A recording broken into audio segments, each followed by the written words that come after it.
Hi, this is Ben Raggington. I'm from Slice of Sci-Fi. I'm here at Phoenix Comicon, and I am with Richard and Wendy Pini. They are the creators of ElfQuest. You should know about ElfQuest. Everybody in fantasy knows about ElfQuest. However, I'm sure that there are some of you that have been either living in a cave or under a rock, and if you have been, shame on you. But for those people, what is ElfQuest? Oh, well, ElfQuest is an epic fantasy adventure. It is a high fantasy. It is, the main characters are elves, the Wolf Riders, and it is a long journey. It's been a series that's been running for 35 years, and we still have more story to tell. It's high fantasy, yes, but it's not like Tolkien high fantasy. His elves are about that tall, ours are about this tall. They ride wolves, they live in the woods, and they get into all kinds of trouble. They got major attitude. And the quest of the title is, in essence, their search for a safe home in a very, very hostile world. Fabulous. Now, Richard, I noticed in your bio that you have a degree in astronomy from MIT. You work for IBM. You've been a lecturer. How did you decide to make ElfQuest your full-time occupation? Well, I had a day job, and one day, 35 years ago, Wendy, who has been an artist and a storyteller all her life, sat me down on the couch and said, I have a story to tell you. And she laid out the bare bones outline of what ElfQuest is, massive thing, and asked me, how do we get this out there? And the independent comics movement was just starting in the late 70s. I said, let's find out. And I never looked back. I quit my job at IBM, and we've been doing independent comics publishing ever since.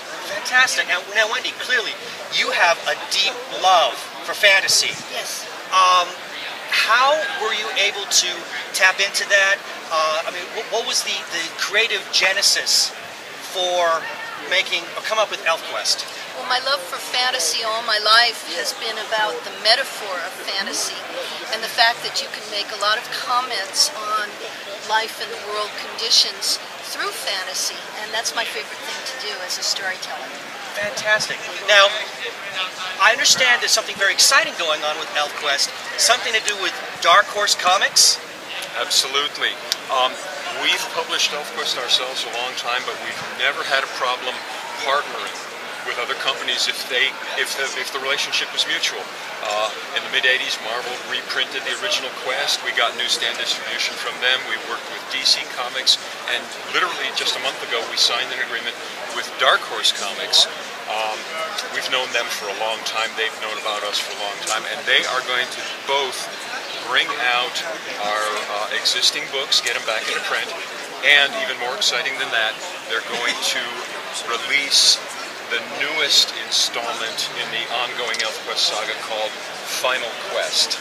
Yes, and Final Quest doesn't mean the end of ElfQuest by a long shot, but it is the end of the big story arc that I personally have been in charge of all these years. Okay, so you hear that, people? If you want to jump, if you haven't been following ElfQuest, with Dark Horse, here's an opportunity to start in and really get your feet wet with this series and follow up on what these amazing people are doing. Now, before we go, I have to ask about this. Please tell us about Mask of the Red Death. Well, Warner Brothers optioned ElfQuest in 2008 as a film, and they advised us not to do any publishing or anything with it while they had it. And we listened to them, and I realized I had a time period where I could do another project. And I am a deep fan of Edgar Allan Poe, and have always had Mask of the Red Death, his short story, is my favorite horror story of his. And I wanted to adapt it as a graphic novel. So although it's only an 8-page story, I put all kinds of characters in it, and I decided to go in a very dark, adult direction. It is definitely for adults only. The really exciting thing about it is that once I finished the graphic novel, I went ahead and wrote the libretto for a musical. A musical? A musical. Broadway-style musical a la Phantom of the Opera, based on Mask of the Red Death. And the good news is that I have found a composer, a young composer, who identified with it immediately, and he's working right now on the music. Well, it sounds like a really great idea. I mean, we consider some of the musicals that have been out there already. Absolutely. It seems like a perfectly good subject matter. Are you looking at any possible places to maybe give this its premiere? Well, we're going to start slow because the material is a little bit controversial. This will be the first time a really serious musical without sort of a campy quality like Rocky Horror has had two gay male leads. But we're playing it absolutely serious, and it's a futuristic story where sexual orientation is absolutely not an issue, and we're going to play it that way. So it will be a little bit daring, and we think that the time is right to do this. We think that the theater world is open-minded enough right now that we can go forward with this, and who knows, we may end up in Vegas. That would be perfect. Now, for anybody who wants to follow you and follow your projects, are you on any social media? Oh my. Oh, we are. First, we have websites devoted to both ElfQuest and Mask of the Red Death, and ElfQuest.com and MaskOfTheRedDeath.com. But we are also very much on Facebook.